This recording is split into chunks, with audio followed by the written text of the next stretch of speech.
Oi, pessoal, tudo bem?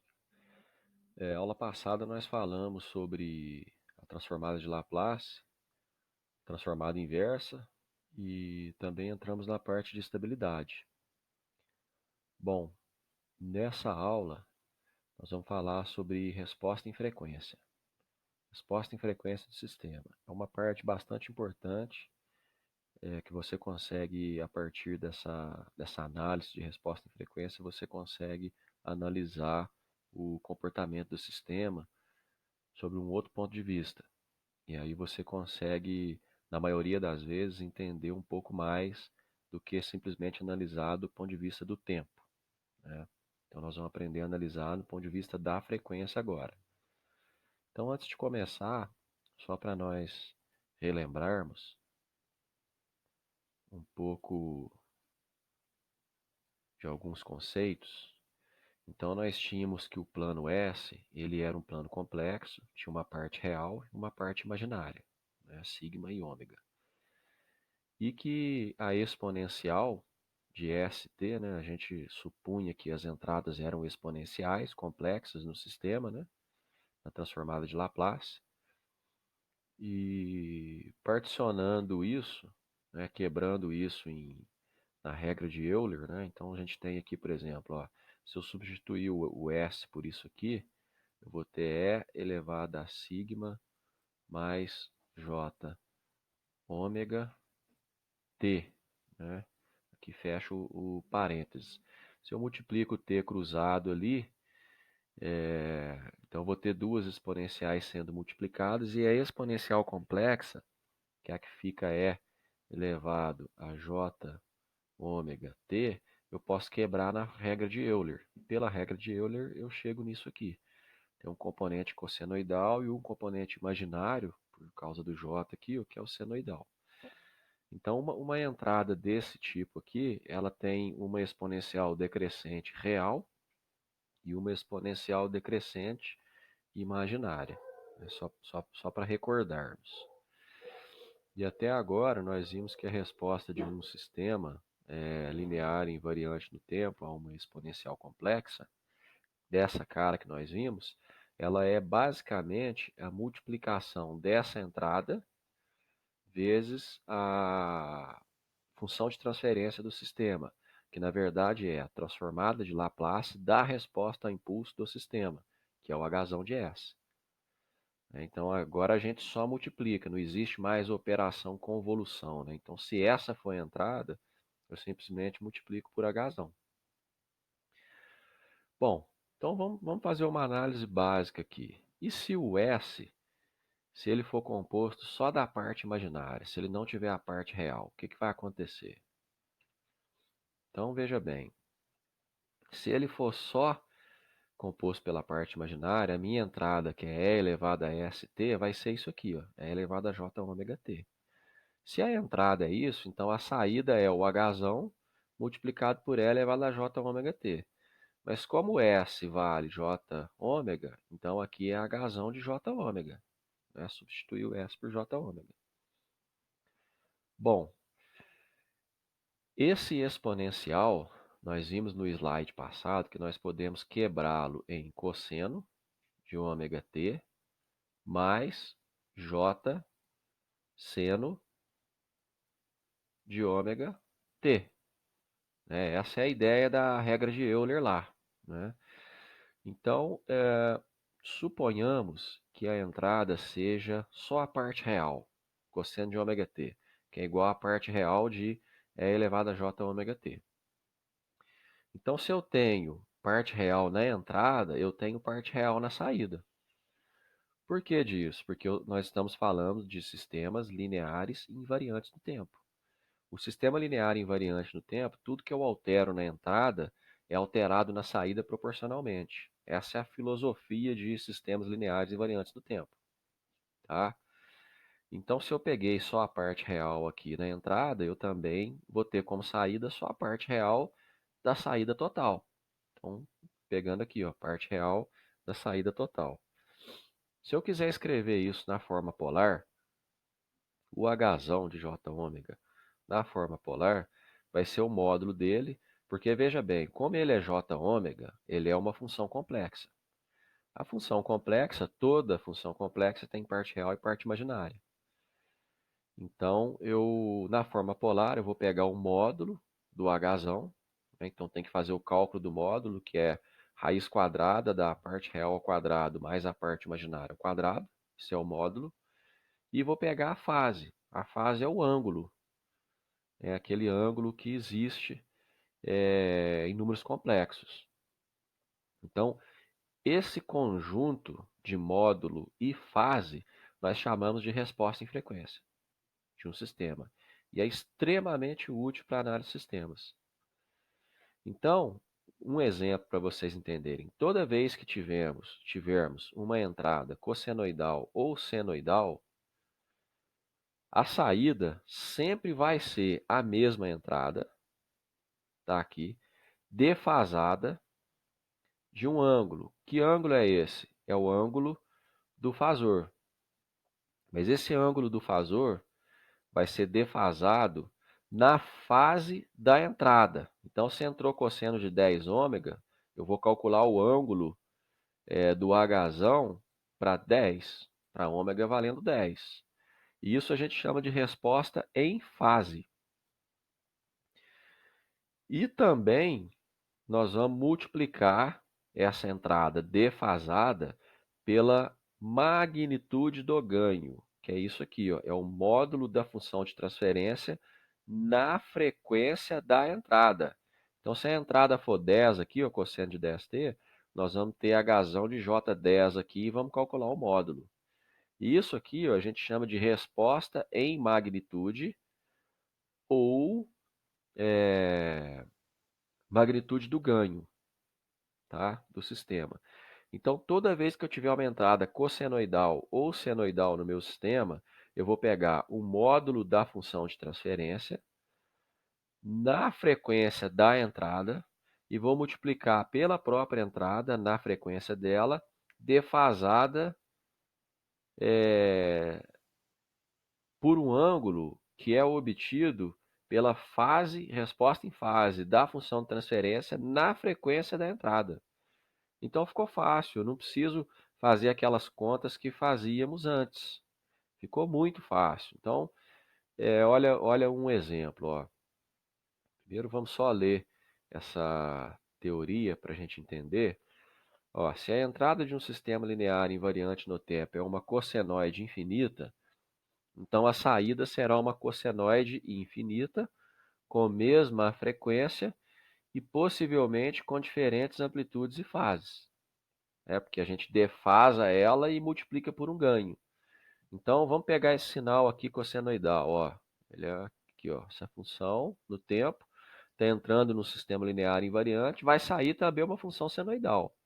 Só que ela vai sair multiplicada por um ganho, que é esse emão, que é aquele módulo da função de transferência, e por uma fase, que é a resposta em fase. Então vai ser defasada por essa fase e multiplicada pelo ganho.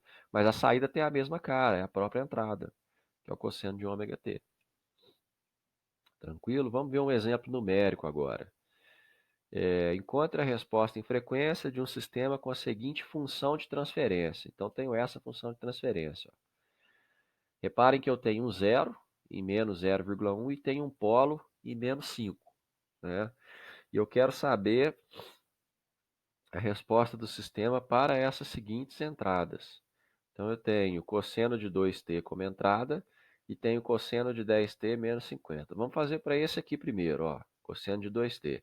Então, reparem que o ômega agora vale 2 radianos por segundo, né? É a frequência da entrada. Aí, o que a gente faz primeiro? O primeiro passo é substituir S por J ômega. Então, eu pego a função inteirinha e troco S por J ômega. Depois, eu vou calcular o módulo disso. Quando eu faço o módulo disso, ó, então eu tenho que fazer o módulo do numerador e o módulo do denominador separado. O módulo do numerador é parte imaginária ao quadrado mais parte real ao quadrado, raiz quadrada disso. Está aqui, ó. Reparem que o J não entra na conta, em momento algum. Se colocar o J lá dentro, tá errado.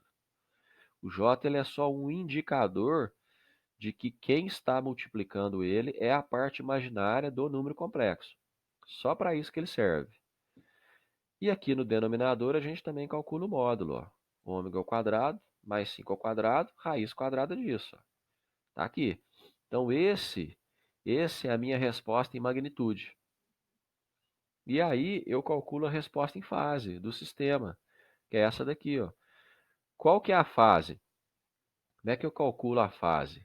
Vamos lembrar, quando nós temos uma divisão, então o que a gente faz é a fase do numerador menos a fase do denominador. Então, denominador, numerador. Então, nós temos a fase desse número complexo menos a fase desse. Como que eu acho a fase do primeiro número complexo? Arco tangente ou tangente inversa da parte imaginária sobre a parte real. Está aqui, ó, parte imaginária sobre a parte real. Né? Menos o denominador. Qual que é a fase do denominador? Tangente inversa da parte imaginária sobre a parte real. Ponto final. Então aqui, ó, reparem que nós temos duas equações. Temos uma equação da magnitude do ganho, que é essa, e temos uma equação da resposta em fase. Se eu variar o ômega aqui e variar o ômega aqui, eu vario o resultado aqui e vario o resultado aqui. Ó. Então eu posso mostrar isso num gráfico, olha só. Que legal. Eu estou variando o ômega aqui, tá certo? Então essa é a resposta do meu sistema em ganho, ó. Tá vendo? Ó, magnitude do ganho. Entendeu? Então, olha só, para minha entrada igual a 2, quando eu tinha ômega igual a 2, basta eu substituir 2 aqui, ó, que eu vou achar esse valor aqui, ó. Para ômega igual a 2, eu vou achar o valor equivalente aqui de 0,372. Então, esse vai ser o ganho do meu sistema quando entrar cosseno de 2 ômega t. E a segunda entrada? A segunda entrada tinha ômega igual a 10. Então, se eu colocar 10 aqui, ó, eu tenho esse resultado, ó, que vale 0,894. Para eu achar esse número aqui, basta substituir 10 aqui, ó, e fazer a conta. Então, com a magnitude do ganho, olha que interessante, ó, com a magnitude do ganho, eu sei a amplitude do sistema para qualquer entrada. Para qualquer entrada, basta saber em que frequência que a entrada está. 2, 10, 20, 100, 1000, né? Eu vou sempre saber. E no caso da fase, é a mesma coisa. Aqui, ó. Aqui tem o gráfico da fase, variou-se o ômega aqui. Então tem essa resposta em fase, é uma fase não linear, né? E para a frequência de 2, nós temos esse fasor aqui. E para a frequência de 10, nós temos esse. Para achar esse número, é só substituir 2 aqui e depois substituir 10 aqui. Pronto, vai achar esse número. Né? Então, com a resposta em frequência, que é o complemento da magnitude do ganho, ou resposta em magnitude, e da fase, resposta em fase, eu tenho a resposta completa do sistema para qualquer entrada que seja cossenoidal. Então, fica muito fácil a minha análise quando as entradas são cossenoidais. Tá? Então, essa é a ideia. E o que é mais interessante quando nós estamos trabalhando com sistemas que implementam filtros ou amplificadores, né, é muito legal fazer essa análise de resposta em frequência. Por quê? Porque, veja bem, vamos voltar aqui, ó. Temos esse sistema. Quando eu olho para ele assim, eu não tenho a mínima ideia do que ele está fazendo para uma dada entrada. Eu não sei se ele filtra alguma frequência, se ele amplifica, se ele atenua, se ele defasa ou avança, eu não tenho a mínima ideia do comportamento dele. Quando eu vou para a resposta em frequência, eu sei exatamente o que ele faz com cada entrada. Olha só, aqui em cima nós temos ganho 1. O que é ganho 1? Imagina um sistema aqui, ó. Então você tem um sistema, esse é o Hzão. Tem uma entrada, tem uma saída. Se o ganho desse Hzão for 1, o que entrar vai ser o que sair. Tá vendo? Vai ser 1 vezes a entrada. Então, isso é ganho 1. Se o ganho for 2, eu vou ter 2 vezes a entrada. Tá certo? Então, eu sei exatamente o que acontece. Então, se o ganho é 1, a saída vai ser igual à entrada. Então, olha só que curioso. Esse sistema, para altas frequências, o ganho é 1, se aproxima de 1. Ou seja, em altas frequências, o que entra é igual ao que sai. Ou seja, na alta frequência, o sistema funciona como um passa-tudo. Então, ele é um passa-alta. Alta frequência passa como entrou no sistema. E a baixa frequência, para cá, ó, né, daqui mais ou menos para cá, que é a baixa frequência, o que, que o sistema está fazendo? Ele está atenuando, porque ele multiplica a entrada por 0,3, 0,8, 0,7, 0,6, 0,5, 0,1, 0,02 e assim por diante. Então ele atenua as baixas frequências e deixa as altas frequências passarem. Então, teoricamente, ele funciona como um passa alta. Então, essa é a ideia. E ele tem fase não linear. Quer dizer que se eu tiver. Imagina que eu tenho essa entrada mais essa entrada. Então, é uma entrada combinando duas entradas em frequências diferentes.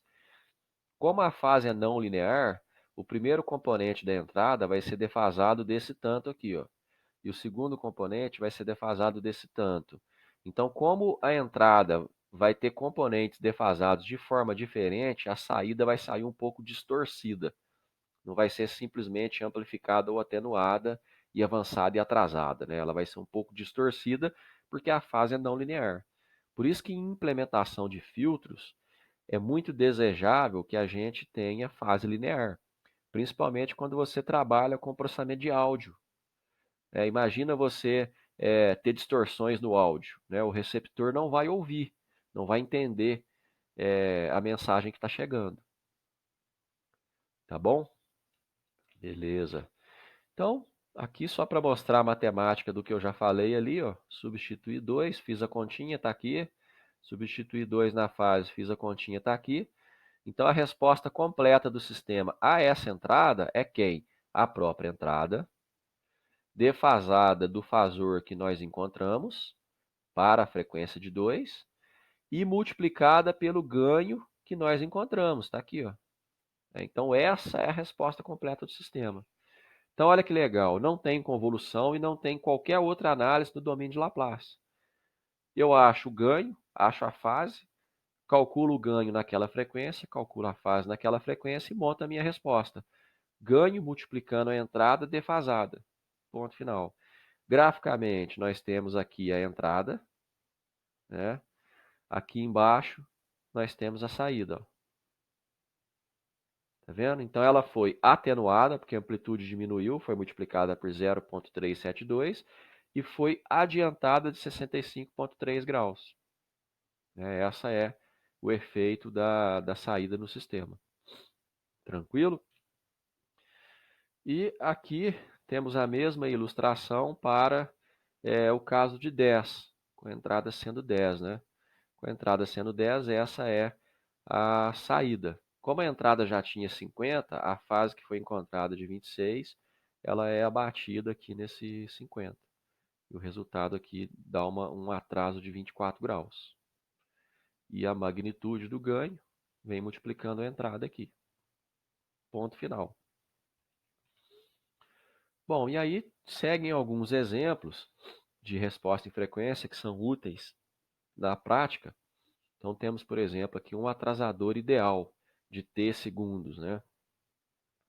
Ele tem essa função de transferência, que é E elevado a S tesão. Então dá para a gente fazer uma análise aqui tranquilo. Vejam bem, por que ele é um atrasador ideal de tesão? Se a gente fizer o módulo disso aqui, a resposta é 1. Por que é 1? Porque o primeiro passo para calcular o módulo é substituir S por J ômega. Então está aqui, ó.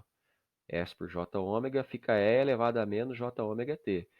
Isso aqui a gente joga na regra de Euler. Então vai ficar cosseno de... Peraí, vamos lá de novo, senão apaga. Cosseno de ômega tesão menos J seno de ômega tesão. Então o módulo disso aqui, ó, o módulo de um cosseno mais um seno, o que que é o módulo? Parte real ao quadrado mais parte imaginária ao quadrado. Raiz quadrada disso. A parte real é um cosseno. A parte imaginária é um seno. Cosseno ao quadrado mais seno ao quadrado da trigonometria dá o quê? Dá 1. Raiz de 1 é 1. Então tá aqui, ó. O módulo disso é 1, sempre.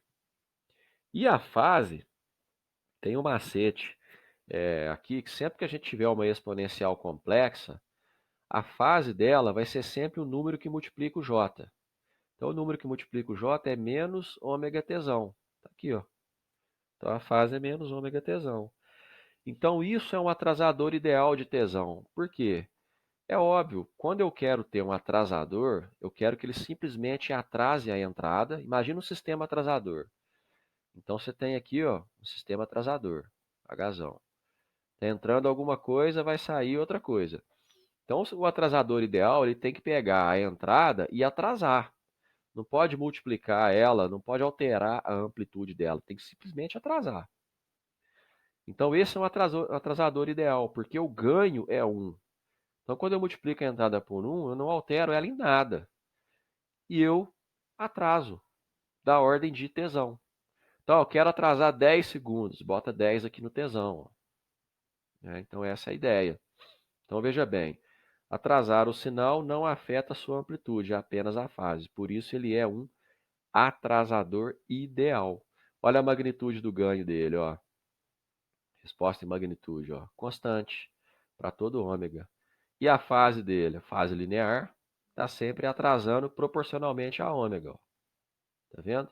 Então, ele é um atrasador ideal. Aqui nós temos um diferenciador ideal. Vamos analisar o diferenciador ideal. A função de transferência dele é S. Então, substituo S por J ômega, chego em J ômega. E aí eu quero representar isso na forma exponencial para ficar mais fácil de analisar. J ômega é E elevado desculpa, J ômega é ômega vezes E elevado a J π sobre 2. E elevado a J π sobre 2 dá J. Basta transformar isso aqui em regra de Euler que vocês vão chegar em J, por causa do cosseno e o seno de 90 graus. Cosseno de 90 é 0, seno de 90 é 1. Então, nós vamos chegar em J, né? E voltamos isso aqui. Então, essa representação ela é justa, é verdadeira.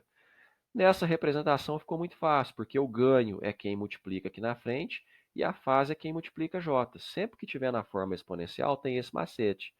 O ganho, o módulo disso aqui, vai ser sempre o número que multiplica a exponencial e a fase vai ser sempre o número que multiplica J. Tá bom? Beleza. Então, está aqui o ganho, ômega, a fase. E aí, quem é a resposta? Quem é a resposta disso? A própria entrada, vezes o ômega, que é o ganho, mais essa fase.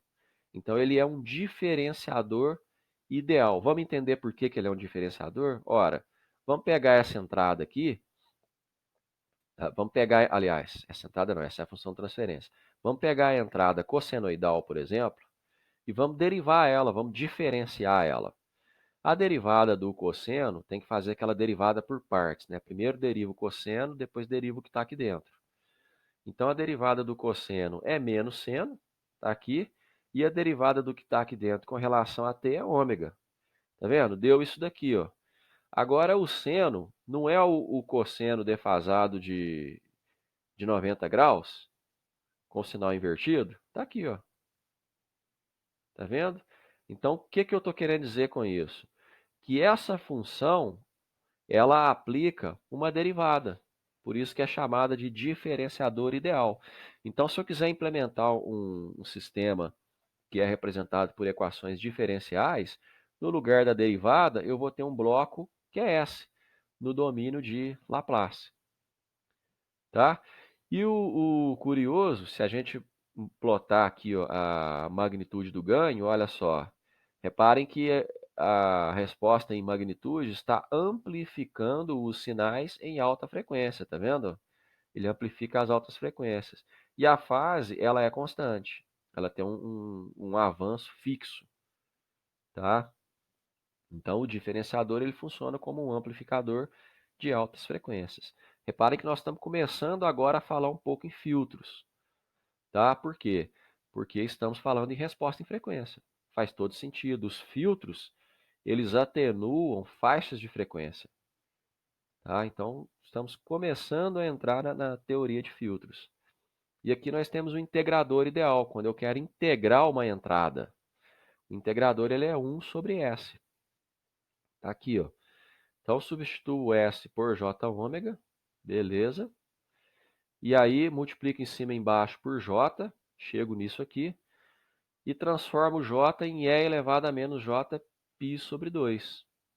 Tá? Então, o ganho é quem está aqui na frente, e a fase é quem multiplica o J. Tá aqui, ó. Ganho, olha lá, ganho, fase. Se a gente olhar esse ganho, ele é uma exponencial decrescente, ou seja, ele amplifica as baixas frequências e atenua as altas. Ele é o oposto do diferenciador. E ele tem a fase negativa e constante, também o oposto do diferenciador. Então, vejam bem, vamos integrar o cosseno. A integral do cosseno é seno. Né? Seno, e faz a integral por partes aqui, aparece 1 sobre ômega aqui embaixo. Trocando o seno pelo cosseno, está aqui, ó, resposta final. Vamos ver se funciona? Acho que funciona. Imagina a entrada cosseno. O que eu vou fazer? Vou pegar a entrada, multiplicar pelo ganho, está aqui, e vou defasar pela fase, está aqui. Então, o integrador ele suprime componentes de alta frequência. É o que está mostrando aqui. Ó. Tranquilo? Bom, até agora nós estávamos falando sobre entradas senoidais com duração infinita, ou seja, o tempo ia de menos infinito a mais infinito. E quando as entradas forem causais, ou seja, elas são limitadas de zero para a direita, para mais infinito, ou seja, o t é maior do que zero. Tem entradas causais, senoidais causais. O que vai acontecer? Bom, vamos analisar aqui. Ó. Então, o meu Hzão de S, ele é uma função de transferência. O que é a função de transferência? Saída sobre entrada. Tá aqui. A transformada de Laplace da entrada, imagina que nós temos uma entrada senoidal, que tem uma certa amplitude, está numa certa frequência, mas ela é limitada pelo degrau. Então, ela é causal. Ela inicia em zero e vai para a direita. Entrada causal. Por isso que tem um degrau limitando aqui. O Laplace dessa entrada, pela tabela, nos leva a isso aqui. Ó. Tá? Portanto, a transformada de Laplace da saída vai ser a entrada vezes o Hzão de S. Está aqui. Ó. Entrada vezes o Hzão de S. Se nós assumirmos que o Hzão de S tenha polos reais distintos, e supondo que nós quebramos em frações parciais o Hzão de S, nós vamos ter em azul a parte do Hzão de S. Ó. Vai ser algum número aqui sobre um polo real, outro número aqui sobre um polo real, e assim por diante.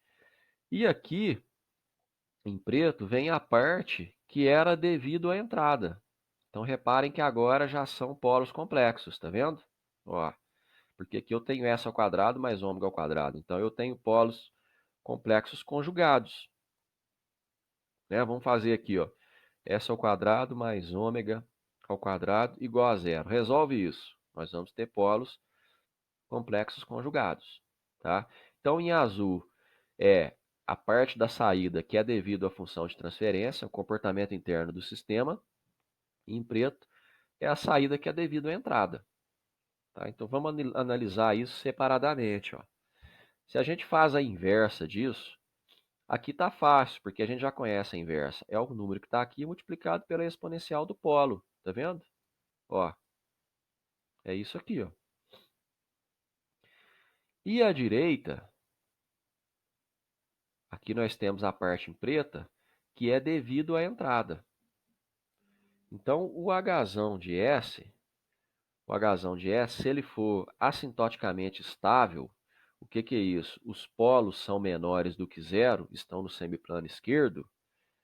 Então, em regime permanente, só vai existir essa resposta aqui, ó, porque se o polo for negativo aqui, ó, Quando o tempo tende a infinito, todas essas exponenciais tendem a zero. Todas elas são decrescentes. Então, essa aqui, ó, é a resposta devido às condições iniciais do sistema, que caracteriza o transitório, e essa é a resposta devido à entrada do sistema. Então, lembra aquele negócio? Devido à entrada nula, né, aquela teoria que a gente fez nas primeiras aulas, é exatamente isso aqui, ó. Essa é a resposta do sistema devido às condições iniciais, né, e essa é a resposta em regime permanente, que é aquela que é devido à entrada e que continua, tá? Então aqui tem um exemplo numérico, ó. Temos essa função de transferência, essa entrada causal. Eu não vou resolver aqui, depois faço em casa, mas a saída vai dar essas duas partes, ó. Essa é a parte transitória, devido à função de transferência, que ela desaparece com o tempo, né? Uma exponencial que decresce, é a parte preta aqui, e essa é o senoidal, que é a que fica em regime permanente, que é a parte azul. Tá vendo? Ela é constante e continua, que é devido à entrada. A soma das duas dá a parte em vermelha, que é a resposta completa do sistema. Tranquilo? Bom, então encerramos por aqui. Na próxima aula vamos bater um papo sobre filtros. Com filtros com um olhar mais para resposta em frequência, função de transferência, né, faixas de passagem e de rejeição. Tá bom? Ficamos aqui, um grande abraço e até a próxima aula.